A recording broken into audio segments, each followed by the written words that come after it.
Hi friends, ನಿಸರ್ಗ YouTube ಚಾನಲ್ಗೆ ಸ್ವಾಗತ. ನಾನು ನಿಮ್ಮ ಪ್ರೀತಿಯ ವೀರೇಶ್ ವಿಜಯಪುರ್. ಇವತ್ತಿನ ಕ್ಲಾಸ್ ಯಾವುದಾಗಿರ್ತದಂದ್ರೆ 2025 ಮೇ ತಿಂಗಳಿನ ಪ್ರಚಲಿತ ವಿದ್ಯಮಾನ ಆಗಿರ್ತದೆ ಸ್ನೇಹಿತರೆ. ಮೇ ತಿಂಗಳಿನ 4 ಮತ್ತು 5ನೇ ದಿನಾಂಕದ ಪ್ರಚಲಿತ ವಿದ್ಯಮಾನಗಳಾಗಿರ್ತಾವೆ ನೋಡ್ರಿ. ಮೊದಲನೇದಾಗಿ ಗೊತ್ತಿರ್ಬೇಕು ಸ್ನೇಹಿತರೆ, ಇಂಪಾರ್ಟೆಂಟ್. ಆಸ್ಟ್ರೇಲಿಯಾದ ಪ್ರಧಾನಿಯಾಗಿ 2ನೇ ಬಾರಿಗೆ ಆಯ್ಕೆಯಾದಂಥ ವ್ಯಕ್ತಿ ಯಾರಂದಾಗ ಆಂಥೋನಿ ಅಲ್ಬನೀಸ್.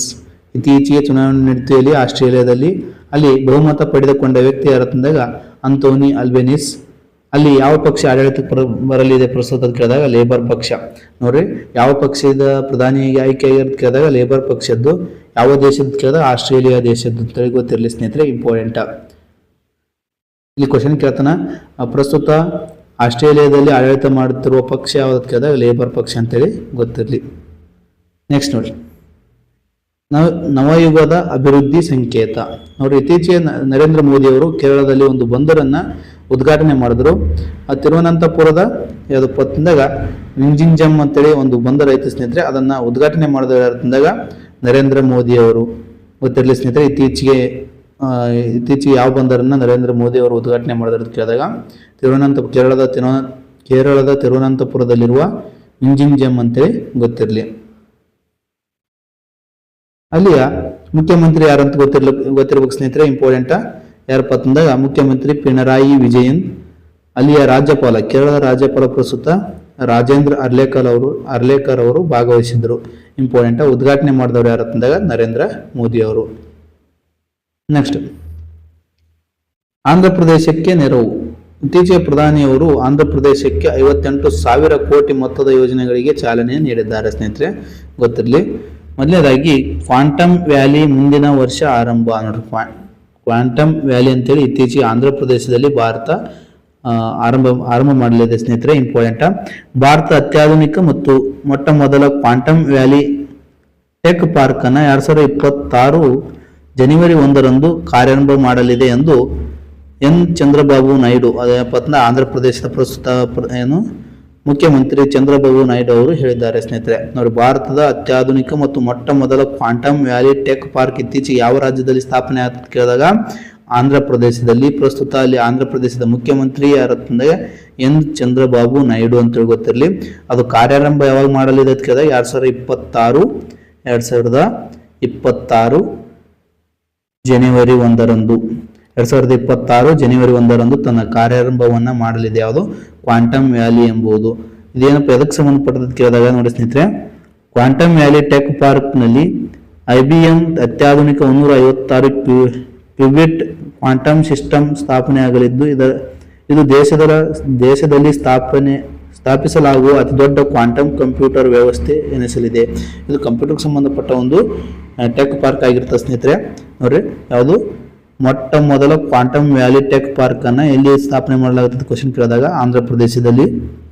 ಇಲ್ಲಿ ಎಷ್ಟರಲ್ಲಿ ಕಾರ್ಯಾರಂಭ ಮಾಡಲಿದೆ ಕೇಳಿದಾಗ 2026 ಜನವರಿ 1ರಂದು.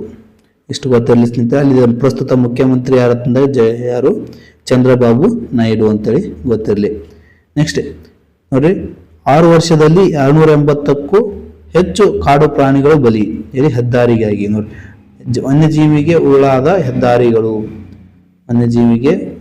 ಹೆದ್ದಾರಿಗಳು ಅದು ಗೊತ್ತಿರಲಿ ಸ್ನೇಹಿತರೆ.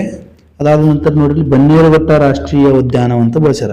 ಇದು ಬನ್ನೇರುಘಟ್ಟ ರಾಷ್ಟ್ರೀಯ ಉದ್ಯಾನವನ ಎಲ್ಲಿ ಕಂಡು ಬರ್ತದೆ ಕೇಳಿದಾಗ ಬೆಂಗಳೂರು ನಗರದಲ್ಲಿ ಕಂಡು ಬರುವ ಒಂದು ರಾಷ್ಟ್ರೀಯ ಉದ್ಯಾನವನ ಯಾವ್ದಂದಾಗ ಬನ್ನೇರುಘಟ್ಟ ರಾಷ್ಟ್ರೀಯ ಉದ್ಯಾನವನ. ನೆಕ್ಸ್ಟ್, ಸಾಮನದುರ್ಗ ಅರಣ್ಯ ಪ್ರದೇಶ ನಡುವೆ ಹಾದು ಹೋಗಿರುವ ಬೆಂಗಳೂರು ಕನಕಪುರ ರಸ್ತೆ ದೇವಿಕಾ ರಾಣಿ ರೋರೀಜ್ ಎಸ್ಟೇಟ್ ಬಳಿ 2022 ಏನಪ್ಪಾ ಅಂತಂದಾಗ ಬನ್ನೇರುಘಟ್ಟ ಮತ್ತು ಸಾಮನದುರ್ಗದ ಮಧ್ಯೆಯ ರಾಷ್ಟ್ರೀಯ ಹೆದ್ದಾರಿಯಲ್ಲಿ ಹಲವು ಪ್ರಾಣಿಗಳು ಏನಪ್ಪಾ ಅಂತಂದಾಗ ಮರಣವಂತಾಯಿವೆ. ಅದರ ಕುರಿತು ಏನಪ್ಪಾ ಅಂತಂದ್ರೆ ಇತ್ತೀಚೆಗೆ ಆರ್ಟಿಕಲ್ ಬಂದಿದೆ ಸ್ನೇಹಿತರೆ, ನಿಮ್ಗೆ ಗೊತ್ತಿರಲಿ. ಬನ್ನೇರುಘಟ್ಟ ರಾಷ್ಟ್ರೀಯ ಉದ್ಯಾನವನ ಎಲ್ಲಿ ಕಂಡುಬರ್ತಂದ್ರೆ ಬೆಂಗಳೂರು ನಗರದಲ್ಲಿ ಕಂಡುಬರುತ್ತೆ ಅಂತೇಳಿ ಗೊತ್ತಿರಲಿ. ನೆಕ್ಸ್ಟ್ ಇಂಪಾರ್ಟೆಂಟ್, ಮೇ 4 ಅಂತಾರಾಷ್ಟ್ರೀಯ ಅಗ್ನಿಶಾಮಕರ ದಿನ. ನೋಡಿ, ಅಂತಾರಾಷ್ಟ್ರೀಯ ಅಗ್ನಿಶಾಮಕರ ದಿನ ಅಂತೇಳಿ ಆಚರಣೆ ಮಾಡಲಾಗುತ್ತಾ. ಯಾವ ದಿನವನ್ನ ಮೇ 4 ಅಂತಾರಾಷ್ಟ್ರೀಯ ಅಗ್ನಿಶಾಮಕರ ದಿನ ಅಂತೇಳಿ ಆಚರಣೆ ಮಾಡಲಾಗುತ್ತೆ. ಕ್ವಶನ್ ಕೇಳ್ತಾನೆ ನಿಮ್ಗೆ, ಅಂತಾರಾಷ್ಟ್ರೀಯ ಅಗ್ನಿಶಾಮಕರ ದಿನ ಅಂತೇಳಿ ಯಾವಾಗ ಆಚರಣೆ ಮಾಡಲಾಗುತ್ತೆ ಕೇಳಿದಾಗ ಮೇ 4 ಗೊತ್ತಿರಲಿ. ಅಪಾಯಕಾರಿ ಸನ್ನಿವೇಶಗಳಲ್ಲಿ ತಮ್ಮ ಜೀವದ ಹಂಗನ್ನು ತೊರೆದು ಸಾರ್ವಜನಿಕರ ಜೀವ ರಕ್ಷಣೆಗೆ ಮುಂದಾಗುವವರು ಅಗ್ನಿಶಾಮಕದ ದಳದ ಸಿಬ್ಬಂದಿ. ಅವರ ಸಲುವಾಗಿ ಅಂತಾರಾಷ್ಟ್ರೀಯ ಅಗ್ನಿಶಾಮಕ ದಿನ ಅಂತೇಳಿ ಆಚರಣೆ ಮಾಡಲಾಗುತ್ತಾ ಮೇ 4 ಇಂಪಾರ್ಟೆಂಟ್ ಆಗಿ ಗೊತ್ತಿರಲಿ. ಅವರ ಸೇವೆಯನ್ನು ಸರಿಸುವ ಉದ್ದೇಶದಿಂದ ಪ್ರತಿ ವರ್ಷ ಮೇ 4 ಅಂತಾರಾಷ್ಟ್ರೀಯ ಅಗ್ನಿಶಾಮಕರ ದಿನವನ್ನಾಗಿ ಆಚರಣೆ ಮಾಡಲಾಗುತ್ತೆ ಅಂತೇಳಿ ಗೊತ್ತಿರಲಿ. Next, K. ಚೆಂಗಲ್ರಾಯರೆಡ್ಡಿ ಕರ್ನಾಟಕದ ಮಟ್ಟ ಅಥವಾ ಮೈಸೂರು ರಾಜ್ಯದ ಮೊದಲ ಮುಖ್ಯಮಂತ್ರಿ ಎನ್ನುವ ಖ್ಯಾತಿ ಪಡೆದುಕೊಂಡ ಯಾರಪ್ಪ ಅಂತಂದಾಗ ಚೆಂಗಲ್ರಾಯರೆಡ್ಡಿ ಅವರ ಜನ್ಮದಿನ ಆಗಿತ್ತು ಸ್ನೇಹಿತರೆ, ಮೇ 4. 1902 ಮೇ 4 ಕೋಲಾರದ ಕ್ಯಾಸಂಬಳಿಯಲ್ಲಿ ಜನಿಸಿದರು. ನೋಡಿ, ಯಾವ ಜಿಲ್ಲೆಯವರು ಅಂತ ಕೇಳಿದಾಗ ಚೆಂಗಲ್ರಾಯರೆಡ್ಡಿ ಅವರು ಕೋಲಾರ ಜಿಲ್ಲೆಯವರು. ಇವರು ಮೈಸೂರು ಚಲೋ ಚಳವಳಿಯನ್ನು 1947ರಲ್ಲಿ ಆರಂಭ ಮಾಡಿದರು. ಮೈಸೂರು ಚಲೋ ಚಳವಳಿಯನ್ನು ಆರಂಭ ಮಾಡಿದ ವ್ಯಕ್ತಿ ಯಾರಂದ್ರೆ ಕೆ. ಚೆಂಗಲ್ರಾಯರೆಡ್ಡಿ ಅವರು. ಮೈಸೂರು ರಾಜ್ಯದ ಮೊದಲ ಮುಖ್ಯಮಂತ್ರಿ ಅಂತೇಳಿ ಗೊತ್ತಿರಲಿ. ನೆಕ್ಸ್ಟ್, 1952ರ ಅವಧಿಯಲ್ಲಿ ಮೈಸೂರು ರಾಜ್ಯದ ಮುಖ್ಯಮಂತ್ರಿಯಾಗಿ ಸೇವೆ ಸಲ್ಲಿಸಿದರು. 1952ರ ಅವಧಿಯಲ್ಲಿ ಯಾರು? ಈ ಕೆ. ಚೆಂಗಲ್ರಾಯರೆಡ್ಡಿ ಅವರು. 1976ರಲ್ಲಿ ಇವರು ನಿಧನರಾಗ್ತಾರೆ. ಅವರ ಜನ್ಮದಿನ ಯಾವಾಗ ಆಚರಣೆ ಮಾಡ್ತಾರೆ? ಮೇ 4. ಇದು ಗೊತ್ತಿರಲಿ. ಕರ್ನಾಟಕದ ಮೊದಲ ಅಥವಾ ಮೈಸೂರು ರಾಜ್ಯದ ಮೊದಲ ಮುಖ್ಯಮಂತ್ರಿ ಯಾರಂದ್ರೆ ಕೆ. ಚೆಂಗಲ್ರಾಯರೆಡ್ಡಿ ಅಥವಾ ಕೆ.ಸಿ. ರೆಡ್ಡಿ ಅಂತ ಕರಿತೀವಿ ಸ್ನೇಹಿತರೆ, ಇಂಪಾರ್ಟೆಂಟ್. ಇವರು ಯಾವ ಚಳವಳಿಯನ್ನು ಆರಂಭ ಮಾಡಿದ್ರು? ಮೈಸೂರು ಚಳವಳಿಯನ್ನು ಆರಂಭ ಮಾಡಿ ಅದರ ನೇತೃತ್ವ ವಹಿಸಿದವರು ಯಾರಂದ್ರೆ ಕೆ. ಚೆಂಗಲ್ರಾಯರೆಡ್ಡಿ ಅಂತೇಳಿ ಗೊತ್ತಿರಲಿ. ನೆಕ್ಸ್ಟ್, ನಿಮ್ಗೆ ಗೊತ್ತೇ ಇರ್ತದೆ ಸ್ನೇಹಿತರೆ, ಕದಂಬ ನೌಕಾನೆಲೆಯಲ್ಲಿ ಕಂಡುಬರುತ್ತದೆ ಗೊತ್ತಿರಲಿ, ಇಂಪಾರ್ಟೆಂಟ್. ಕದಂಬ ನೌಕಾನೆಲೆ ಕರ್ನಾಟಕದ ಉತ್ತರ ಕನ್ನಡ ಜಿಲ್ಲೆಯ ಕಾರವಾರದ ಬಳಿ ಕದಂಬ ನೌಕಾನೆಲೆ ಕಂಡುಬರುತ್ತೆ. ಈ ಕದಂಬ ನೌಕಾನೆಲೆಯ ಮೇಲೆ ಇತ್ತೀಚೆಗೆ ಪಾಕ್ನ ಕಣ್ಣು ನಾವು ಕಾಣ್ತೀವಿ ಸ್ನೇಹಿತರೆ. ಪಾಕ್ ಅದರ ಮೇಲೆ ಏನು ಬಾಂಬ್ ಹಾಕ್ತೀವಂತೆ ಅಥವಾ ಎದುರಿಸ್ತಾ ಇದೆ ಸ್ನೇಹಿತರೆ, ಹೌದಾ? ಏನು ನೋಡ್ರಿ, ಪಾಕ್ ಕಣ್ಣು. ಪಾಕ್ ಇತ್ತೀಚೆಗೆ ಏನು ಬೆದರಿಕೆ ಹಾಕಿದ ಭಾರತಕ್ಕೆ ಅಂತ ಹೇಳಿದಾಗ ಇದು ಕದಂಬ ನೌಕಾನೆಲೆ ಅಲ್ಲ, ಅದನ್ನು ಧ್ವಂಸಗೊಳಿಸ್ತೀವಿ ಅಂತೇಳಿ ಏನಪ್ಪ ಅಂತಂದಾಗ ಮಾಹಿತಿಯನ್ನು ನೀಡಿದೆ. ಅದಕ್ಕಾಗಿ ಕದಂಬ ನೌಕಾನೆಲೆಯ ಬಗ್ಗೆ ಗೊತ್ತಿರಲಿ ಸ್ನೇಹಿತರೆ. ಇದು ಉತ್ತರ ಕನ್ನಡ ಜಿಲ್ಲೆಯ ಕಾರವಾರದ ಬಳಿ ಕಂಡುಬರುವ ಒಂದು ನೌಕಾನೆಲೆ ಅಂತೇಳಿ ಗೊತ್ತಿರಲಿ. ಇಲ್ಲಿದೆ INS ಸೂರತ್, INS ವಿಕ್ರಾಂತ್ ನಾವು ಕಾಣ್ತೀವಿ ಸ್ನೇಹಿತರೆ. INS ವಿಕ್ರಾಂತ್ ಎಲ್ಲಿಂದ ಆರಂಭಗೊಂಡಿದೆ ಅಂತ ಕದಂಬ ನೌಕಾನೆಲೆಯಿಂದ ಆರಂಭಗೊಂಡಿದೆ ಅಂತೇಳಿ ಗೊತ್ತಿರಲಿ. ನೆಕ್ಸ್ಟ್, ಇತ್ತೀಚೆಗೆ ಭಾರತದಿಂದ 1690 ಕೋಟಿ ಸಾಲವನ್ನು ಒಂದು ದೇಶಕ್ಕೆ ನೀಡಿದ ಸ್ನೇಹಿತರೆ. ಯಾವ ದೇಶ ಅಂತಂದ್ರೆ ಆಫ್ರಿಕಾ ಖಂಡದ ಒಂದು ದೇಶ, ಅಂಗೋಲಾ ದೇಶ ಅಂತ ಬರ್ತದೆ ಸ್ನೇಹಿತರೆ. ಆ ದೇಶದ ರಕ್ಷಣಾ ಪಡೆಗಳ ಆಧುನೀಕರಣಕ್ಕೆ ಭಾರತ ನೆರವನ್ನು ನೀಡಿದೆ ಸ್ನೇಹಿತರೆ. ಎಷ್ಟು ಸಾವಿರ ಕೋಟಿ ಅಂತಂದ್ರೆ 1690 ಕೋಟಿ ಸಾಲವನ್ನು ಇತ್ತೀಚೆಗೆ ಆಫ್ರಿಕಾದ ಯಾವ ದೇಶಕ್ಕೆ ನೀಡಲಾಗಿದೆ ಅಂತ ಕ್ವಶನ್ ಕೇಳಬಹುದು ಸ್ನೇಹಿತರೆ. ಅಂಗೋಲಾ ದೇಶಕ್ಕೆ ನೀಡಲಾಗಿದೆ. ಈ ಅಂಗೋಲಾ ದೇಶದ ಯಾವ ಖಂಡದಲ್ಲಿ ಕಂಡುಬರುತ್ತದೆ ಕ್ವಶನ್ ಕೇಳಬಹುದು. ಆಫ್ರಿಕಾ ಖಂಡದ ಅಂಗೋಲಾ ದೇಶವು ಸೇನೆಯ ಆಧುನೀಕರಣಕ್ಕೆ ಭಾರತ $20 ಕೋಟಿ ಅಥವಾ 1690 ಕೋಟಿ ರೂಪಾಯಿ ಸಾಲವನ್ನು ನೀಡಲಿದೆ ಎಂದು ಪ್ರಧಾನಿ ನರೇಂದ್ರ ಮೋದಿ ಶನಿವಾರ ಪ್ರಕಟಿಸಿದರು. ಈ ಅಂಗೋಲಾದ ಅಧ್ಯಕ್ಷ ಯಾರಂತ ಗೊತ್ತಿರಲಿ ಸ್ನೇಹಿತರೆ, ಜಾವೋ ಮ್ಯಾನ್ಯುಯಲ್ ಲಾರೆನ್ಸೋ ಅಂತೇಳಿ ಗೊತ್ತಿರಲಿ. ಜಾವೋ ಮ್ಯಾನ್ಯುಯಲ್ ಲಾರೆನ್ಸೋ ಅಂತೇಳಿ ಗೊತ್ತಿರಲಿ. ಇವರು ಅಂಗೋಲಾದ ಪ್ರಧಾನಿ.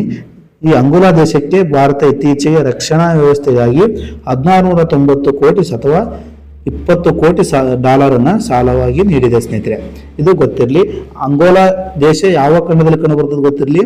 ಅಂಗೋಲಾ ದೇಶ ಯಾವ ಖಂಡದಲ್ಲಿ ಕಂಡುಬರ್ತದೆ ಕೇಳಿದಾಗ ಆಫ್ರಿಕಾ ಖಂಡದಲ್ಲಿ ಕಂಡುಬರುವ ಒಂದು ದೇಶ. ಅದರ ಪ್ರಧಾನಿ ಯಾರಂದ್ರೆ ಜಾವೋ ಮ್ಯಾನ್ಯುಯಲ್ ಗೊನ್ಸಾಲ್ವೆಸ್ ಲಾರೆನ್ಸೋ ಅಂತೇಳಿ ಇವರು ಅಲ್ಲಿಯ ಪ್ರಧಾನಿಯಾಗಿದ್ದಾರೆ ಸ್ನೇಹಿತರೆ. ಈ ದೇಶ ಆಫ್ರಿಕಾ ಖಂಡದ ಒಂದು ಭಾಗ.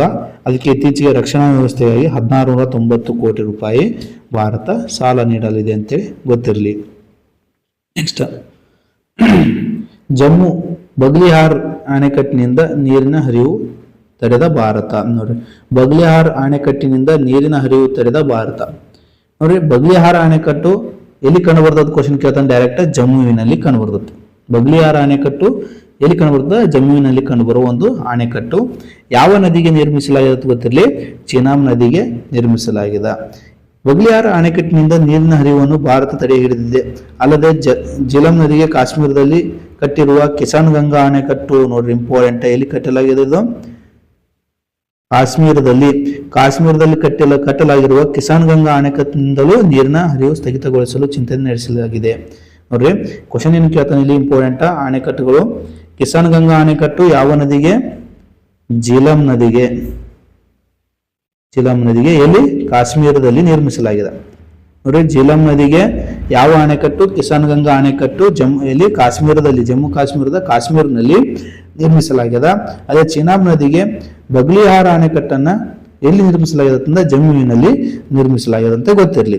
ನೆಕ್ಸ್ಟ್, ಪಹಲ್ಗಾಮ್ನಲ್ಲಿ ಉಗ್ರರ ದಾಳಿ ಕೃತ್ಯ ಬಳಿಕ ಸಿಂಧೂ ಜಲ ಒಪ್ಪಂದವನ್ನು ಭಾರತ ಅಮಾನತಿನಲ್ಲಿ ಇಟ್ಟಿತು. ಆದರೆ ಹಿಂದೆ ಈ ಅಣೆಕಟ್ಟಿನಿಂದ ನೀರಿನ ಹರಿವು ತಡೆ ಹಿಡಿದಿದೆ. ಈ ಬೆಳವಣಿಗೆ ಕುರಿತಂತೆ ಅರಿವಿರುವ ಮೂಲಗಳ ಪ್ರಕಾರ ಈ ಎರಡೂ ಅಣೆಕಟ್ಟೆಗಳಿಂದ ನೀರಿನ ಹೊರಹರಿವಿನ ಸಮಯ ನಿರ್ಧರಿಸುವ ಅಧಿಕಾರ ಭಾರತ ಹೊಂದಿದೆ. ಯಾವೆರಡು ನದಿ ಉತ್ಪನ್ನ? ಚೀನಾಬ್ ಮತ್ತು ಜಿಲಂ. ಈ ಚೀನಾಬ್ ಮತ್ತು ಜಿಲಂ. ಈ ಜಿಲಂ ನದಿಗಿರುವ ಅಣೆಕಟ್ಟು ಕಿಸಾನ್ ಗಂಗಾ ಅಣೆಕಟ್ಟು ಎಲ್ಲಿ? ಕಾಶ್ಮೀರದಲ್ಲಿ ಕಂಡುಬರುತ್ತೆ. ನೆಕ್ಸ್ಟ್, ಚೀನಾಬ್ ನದಿಗೆ ಬಗ್ಲಿಹಾರ್ ಅಣೆಕಟ್ಟು ಜಮ್ಮುವಿನಲ್ಲಿ ಕಂಡುಬರುವ ಅಣೆಕಟ್ಟು. ಎರಡೂ ಅಣೆಕಟ್ಟಿನ ನೀರಿನ ಹರಿವನ್ನು ಭಾರತ ಇತ್ತೀಚೆಗೆ ಸ್ಥಗಿತಗೊಳಿಸಲು ಮುಂದಾಗಿದೆ ಸ್ನೇಹಿತರೆ. ಇಂಪಾರ್ಟೆಂಟ್. ಯಾಕಂದ್ರೆ ಕಾರಣ ಏನು ಗೊತ್ತಿದೆ ಸ್ನೇಹಿತರೆ? ಪಾಕಿಸ್ತಾನ ಪಹಲ್ಗಾಮ್ನಲ್ಲಿ 26 ಸಾರ್ವಜನಿಕರನ್ನ ಗುಂಡಿಕ್ಕಿ ಕೊಂದಿದ್ದರು ಸ್ನೇಹಿತರೆ. ಅದರ ಕಾರಣದಿಂದ ಜಿಲಂ ನದಿಗೆ ಕಿಸಾನ್ ಗಂಗಾ ಅಣೆಕಟ್ಟನ್ನು, ಚೀನಾಬ್ ನದಿಗೆ ಬಗ್ಲಿಹಾರ್ ಅಣೆಕಟ್ಟನ್ನು ಕಟ್ಟಲಾಗಿದೆ ಸ್ನೇಹಿತರೆ. ಆ ಅಣೆಕಟ್ಟುಗಳಿಂದ ಹರಿಯುವ ನೀರನ್ನು ಸ್ಥಗಿತಗೊಳಿಸಲಿದೆ ಭಾರತ, ಗೊತ್ತಿರಲಿ. ನೆಕ್ಸ್ಟ್, ಪ್ರಧಾನಿ ಎಪಿ ಸಿಂಗ್ ಯಾರಪ್ಪ ಇವರು ಅಂತ ಕೇಳಿದಾಗ, ಇವರು ಭಾರತದ ವಾಯುಪಡೆಯ ಪ್ರಸ್ತುತ ಮುಖ್ಯಸ್ಥ. ಮುಖ್ಯಸ್ಥ ಯಾರಂದಾಗ ಎಪಿ ಸಿಂಗ್ ಅವರೊಂದಿಗೆ ಮಾತುಕತೆ ನಡೆಸಿದ್ದಾರೆ ಸ್ನೇಹಿತರೆ ಪ್ರಧಾನಿ ನರೇಂದ್ರ ಮೋದಿ ಅವರು. ವಿಪಿ ಸಿಂಗ್ ಪ್ರಸ್ತುತ ಯಾರಂತ ಕೇಳಿದಾಗ ಒಬ್ಬ ವಾಯು ಸೇನೆಯ ಮುಖ್ಯಸ್ಥ. ನೋಡಿ, ಏರ್ ಚೀಫ್ ಮಾರ್ಷಲ್ ಅಂತ ಕರಿತೀವಿ. ಏರ್ ಚೀಫ್ ಮಾರ್ಷಲ್ ಭಾರತ ವಾಯುಪಡೆಯ ಮುಖ್ಯಸ್ಥ ಯಾರು? ಎಪಿ ಸಿಂಗ್ ಅಂತೇಳಿ ಗೊತ್ತಿರಲಿ. ನೆಕ್ಸ್ಟ್, ಸರ್ವಕಾಲಕ್ಕೂ ಸಲ್ಲಲಿದೆ ಪಂಚತಂತ್ರ. ಇತ್ತೀಚೆಗೆ ಸುಧಾಮೂರ್ತಿ ಅವರು ಪಂಚತಂತ್ರ ಕೃತಿಯ ಕುರಿತು ಮಾತನಾಡಿದ್ದಾರೆ ಸ್ನೇಹಿತರೆ. ಅದನ್ನು ಬರೆದವರು ಯಾರಂತಂದ್ರೆ ವಿಷ್ಣು ಶರ್ಮಾ ಅಂತೇಳಿ ಗೊತ್ತಿರಲಿ ಸ್ನೇಹಿತರೆ. ಪಂಚತಂತ್ರ ಕೃತಿಯನ್ನ ಸಂಸ್ಕೃತದಲ್ಲಿ ಬರೆದವರು ಯಾರು? ವಿಷ್ಣು ಶರ್ಮಾ ಅಂತೇಳಿ. ಅದನ್ನು ಇತ್ತೀಚೆಗೆ ಏನಪ್ಪ ಅಂತಂದಾಗ ಯಾರು? ರಾಜ್ಯಸಭೆ ಸದಸ್ಯರಾದಂಥ ಯಾರು? ಸುಧಾಮೂರ್ತಿ ಅವರು ಅದರ ಕುರಿತು ಮಾತನಾಡಿದ್ದಾರೆ ಸ್ನೇಹಿತರೆ. ಅದರ ನೈತಿಕತೆಗಳ ಕುರಿತು ಮಾತನಾಡಿದ್ದಾರೆ. ನೆಕ್ಸ್ಟ್, ಅಂಕಸಮುದ್ರ ಪಕ್ಷಿಧಾಮ. ನೋಡಿ, ಅಂಕಸಮುದ್ರ ಪಕ್ಷಿಧಾಮ ಯಾವ ಜಿಲ್ಲೆಯಲ್ಲಿ ಕಂಡುಬರ್ತದೆ ಗೊತ್ತಿರಲಿ? ವಿಜಯನಗರ ಜಿಲ್ಲೆಯ ಹಗರಿಬೊಮ್ಮನಹಳ್ಳಿ ತಾಲೂಕಿನಲ್ಲಿ ಕಂಡುಬರ್ತದೆ. ನೋಡಿ, ಅಂಕಸಮುದ್ರ ಪಕ್ಷಿಧಾಮ ಏನಪ್ಪಾ ಅಂತಂದಾಗ ಎಲ್ಲಿ ಕಂಡುಬರ್ತದೆ ಕೇಳಿದಾಗ ವಿಜಯನಗರ ಜಿಲ್ಲೆಯ ಹಗರಿಬೊಮ್ಮನಹಳ್ಳಿ ತಾಲೂಕಿನಲ್ಲಿ ಕಂಡುಬರ್ತೈತಿ. ಇದು ಕರ್ನಾಟಕದ ಪ್ರಸ್ತುತ ರಾಮ್ಸಾರ್ ತಾಣ ಎಂದು ಖ್ಯಾತಿಯನ್ನ ಪಡೆದುಕೊಂಡಿದೆ. ಇದು ಯಾವ ನದಿಯ ಹಿನ್ನೀರಿನಲ್ಲಿ ಕಂಡುಬರ್ತದೆ ಕೇಳಿದಾಗ ತುಂಗಭದ್ರಾ ನದಿಯ ಹಿನ್ನೀರಿನಲ್ಲಿ ಅಂಕಸಮುದ್ರ ಕಂಡುಬರ್ತೈತಿ. ಅಂಕಸಮುದ್ರ ಪಕ್ಷಿಗಳಿಗೆ ಪ್ರಸಿದ್ಧಿಯನ್ನು ಪಡೆದುಕೊಂಡೈತಿ. ಇತ್ತೀಚೆಗೆ ರಾಮ್ಸಾರ್ ತಾಣವಾಗಿ ಸಹ ಸೇರಿಸಲಾಗಿದೆ ಸ್ನೇಹಿತರೆ ಅಂಕಸಮುದ್ರವನ್ನ. ಗೊತ್ತಿರಲಿ, ವಿಜಯನಗರ ಜಿಲ್ಲೆಯ ಹಗರಿಬೊಮ್ಮನಹಳ್ಳಿ ತಾಲೂಕಿನಲ್ಲಿ ಕಂಡುಬರುವ ತುಂಗಭದ್ರಾ ಹಿನ್ನೀರಿನಲ್ಲಿರುವ ಅಂಕಸಮುದ್ರ ಇದು ಪಕ್ಷಿಗಳಿಗೆ ಒಬ್ಬ ಏನಪ್ಪಾ ಪ್ರಸಿದ್ಧಿಯನ್ನ ಪಡೆದುಕೊಂಡಿದೆ. ನೆಕ್ಸ್ಟ್, ಇತ್ತೀಚೆಗೆ ನೋಡ್ರಿ ಸ್ನೇಹಿತರೆ, ಭಾರತ ಟರ್ಕಿಗೆ ಸಹಾಯ ಮಾಡಿತ್ತು. ಯಾವ ಸಂದರ್ಭದಲ್ಲಿ ತಂದಾಗ ಅಲ್ಲಿ ಟರ್ಕಿಯಲ್ಲಿ ಭೂಕಂಪನ ಆದ ಸಂದರ್ಭದಲ್ಲಿ ಭಾರತ ಟರ್ಕಿಗೆ ಸಹಾಯ ಮಾಡಿತ್ತು. ಅದು ಆ ಸಹಾಯ ಮಾಡಿದ್ದನ್ನ ಇಟ್ಟುಕೊಳ್ಳಲಾರದೆ ಏನು ಮಾಡಿದ ತಂದಾಗ ಇತ್ತೀಚೆಗೆ ಪಾಕಿಸ್ತಾನಕ್ಕೆ ಸಪೋರ್ಟ್ ಮಾಡ್ತಾ ಇದೆ ಸ್ನೇಹಿತರೆ. ಯಾವುದು? ಟರ್ಕಿ ದೇಶ. ಈ ಟರ್ಕಿ ಇಂಪಾರ್ಟೆಂಟ್ ಆಗಿರ್ತದೆ ಸ್ನೇಹಿತರೆ. ಟರ್ಕಿ ದೇಶದಲ್ಲಿರುವ ಸುತ್ತಮುತ್ತ ದೇಶಗಳನ್ನು ನೋಡಿಕೊಳ್ಳಿ, ಇಂಪಾರ್ಟೆಂಟ್. ಟರ್ಕಿ ಇತ್ತೀಚೆಗೆ ಏನಪ್ಪಾ ಅಂತಂದಾಗ ಪಾಕಿಸ್ತಾನಕ್ಕೆ ಸಹಾಯ ಮಾಡ್ತಿದೆ.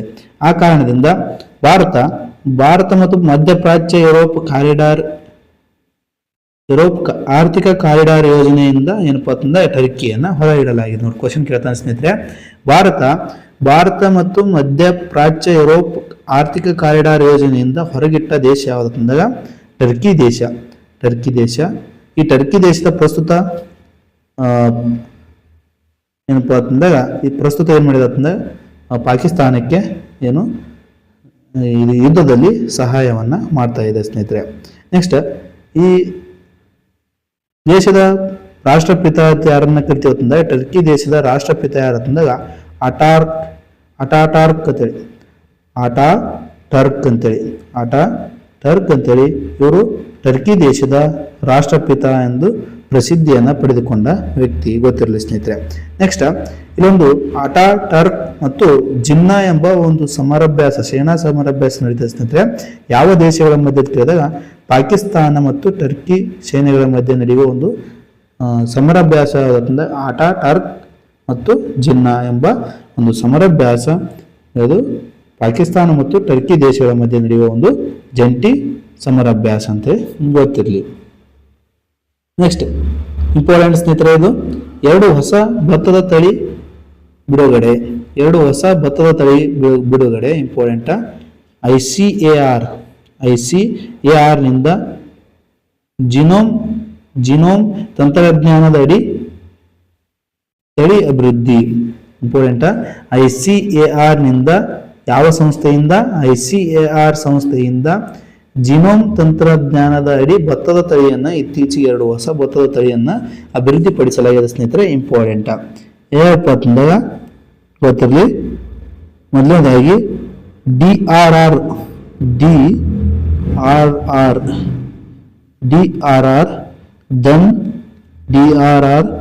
ದನ್ 100 ಅಂತೇಳಿ ನೋಡ್ರಿ. DRR ದನ್ 100 ಎಂಬುದು ಒಂದು ತಳಿ ಅಥವಾ ಕಮಲ ಅಂತ ಹೆಸರಿಡಲಾಗಿದೆ ಅದಕ್ಕೆ. ಇಂಪಾರ್ಟೆಂಟ್. ಕಮಲ ನೋಡ್ರಿ. ಈ ಇತ್ತೀಚೆಗೆ ಭತ್ತದ ತಳಿಗಳನ್ನ ಕಂಡುಹಿಡಲಾಗಿದೆ ಸ್ನೇಹಿತರೆ. ಅದು ಕ್ವಶನ್ ಕೇಳ್ತಾನೆ ಸ್ನೇಹಿತರೆ. ಇಂಪಾರ್ಟೆಂಟ್. ಇದು DRR ದನ್ 100 ಅನ್ನೋದು ಅಥವಾ ಕಮಲ ಅನ್ನೋದು ಒಂದು ಭತ್ತದ ತಳಿಯನ್ನ ಇತ್ತೀಚೆಗೆ ICAR ಸಂಸ್ಥೆಯ ಏನಪ್ಪಾ ಅಂತಂದ್ರೆ ಜಿನೋಮ್ ತಂತ್ರಜ್ಞಾನದ ಅಡಿಯಲ್ಲಿ ಈ ತಳಿಯನ್ನ ಅಭಿವೃದ್ಧಿಪಡಿಸಲಾಗಿದೆ. ನೆಕ್ಸ್ಟ್ ಇನ್ನೊಂದು Pusa DST rice 1. Pusa DST rice 1 ಅಂತೇಳಿ. ಪೂಸಾ DST ರೈಸ್ 1 ಎಂಬುದು ಈ ಎರಡು ತಳಿಗಳನ್ನ ಏನ್ ಮಾಡಿದೆ ಅಂದಾಗ ICAR ಸಂಸ್ಥೆ ಈ ಎರಡು ಭತ್ತದ ತಳಿಗಳನ್ನ ಅಭಿವೃದ್ಧಿಪಡಿಸಲಾಗಿದೆ. ಯಾವ್ಯಾವು? ಪೂಸಾ DST ರೈಸ್ ಮತ್ತು DRR ದನ್ 100 ಅಥವಾ ಕಮಲ. ಈ ಎರಡು ತಳಿಗಳನ್ನ ಯಾವ ಸಂಸ್ಥೆ ಅಭಿವೃದ್ಧಿಪಡಿಸಲು ಇತ್ತೀಚೆಗೆ ಭತ್ತದ ತಳಿಗಳನ್ನ ಕೇಳಿದಾಗ ICAR ನಿಂದ ಅಭಿವೃದ್ಧಿಪಡಿಸಲಾಗಿದೆ. ನೋಡಿ ಕ್ವಶನ್ ಏನು ಕೇಳ್ತಾನೆ ಇಲ್ಲಿ, ಇತ್ತೀಚೆಗೆ ಕಂಡು ಹಿಡಿಯಲಾದ ಭತ್ತದ ತಳಿಗಳ ಕೇಳ್ತಾನ. ಮೊದಲನೇದಾಗಿ ಗೊತ್ತಿರಲಿ, ಒಂದು ಪೂಸಾ DST ರೈಸ್ ಅಂತೇಳಿ, ಇನ್ನೊಂದು DRR ದನ್ 100 ಅಥವಾ ಕಮಲ ಅಂತೇಳಿ ಗೊತ್ತಿರ್ಬೇಕು ಸ್ನೇಹಿತರೆ. ಇವು ಎರಡು ತಳಿಗಳು ಯಾವ ಬೆಳೆಯ ತಳಿ ಅಂತ ಕೇಳಿದಾಗ ಭತ್ತದ ತಳಿ. ಇದನ್ನ ಕಂಡುಹಿಡಿದ ಸಂಸ್ಥೆ ಯಾವ್ದಂದ್ರೆ ICAR ಸಂಸ್ಥೆ. ಇದಕ್ಕೆ ಇಂಪಾರ್ಟೆಂಟ್ ಗೊತ್ತಿಲ್ಲ ನೋಡಿ ಸ್ನೇಹಿತರೆ. ಯಾವ ರೀತಿಯಾದ ತಳಿಗಳಾಗಿರ್ತವೆ ನೋಡಿ ಸ್ನೇಹಿತರೆ ಇವು. ಈ ತಳಿಗಳು ನೀರಿನ ಸಂರಕ್ಷಣೆ ಮತ್ತು ಹಸಿರುಮನೆ ಅನಿಲ ಹೊರಸೂಸುವಿಕೆ ಪ್ರಮಾಣ ತಗ್ಗಿಸುವ ನೆರವಾಗಲಿವೆ. ನೋಡಿ ಈ ರೀತಿಯಾದ ತಳಿಗಳಿಂದ ವಾಯು ಮಾಲಿನ್ಯವನ್ನು ಸಹ ನಾವು ತಡೆಗಟ್ಟಬಹುದು. ನೋಡಿ ಮೊದಲನೇದಾಗಿ ಯಾವ್ದು ಕೇಳಿದಾಗ DRR ದನ್ ಅಥವಾ ಕಮಲ ಅಂತ ಗೊತ್ತಿರಲಿ ಮತ್ತು ಪೂಸಾ DST ರೈಸ್ 1 ಅಂತೇಳಿ ಎರಡೂ ತಳಿಗಳನ್ನ ಇತ್ತೀಚೆಗೆ ICAR ಸಂಸ್ಥೆ ಅಭಿವೃದ್ಧಿಪಡಿಸಿದ. ಇದರ ಉಪಯೋಗ ಏನಂತಂದ್ರೆ ರೋಗ ನಿರೋಧಕ ಶಕ್ತಿ ಜಾಸ್ತಿ ಇರ್ತದೆ. ರೋಗ ನಿರೋಧಕ ಶಕ್ತಿ ಹೊಂದಿದ್ದು 30% ಹೆಚ್ಚು ಇಳುವರಿ ನೀಡುತ್ತದೆ ಎಂದರು. ಯಾರಪ್ಪ ಅಂತಂದಾಗ ಶಿವರಾಜ್ ಸಿಂಗ್ ಚೌಹಾಣ್. ಇವರು ಏನಪ್ಪಾ ಅಂತಂದಾಗ ಭಾರತೀಯ